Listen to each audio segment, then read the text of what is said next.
အရာကိုစီလို့ခေါ်ပါတယ်အနီရောင်ကိုสีแดงสีแดงအနီရောင်ကိုสีแดงလို့ခေါ်ပါတယ်အဖြူရောင်ကိုကြတော့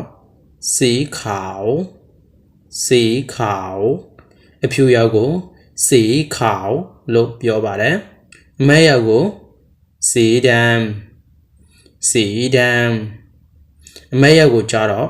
สีดำလို့ပြောပါတယ်မိခိုးရောင်ကို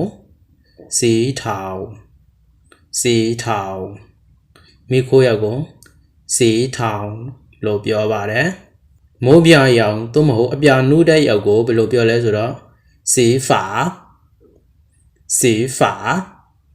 สีฝาဆိုတာမိုးပြရောင်ကိုပြောတာဖြစ်ပါတယ်မိုးပြရောင်ကိုสีฝาလို့ပြောပါတယ်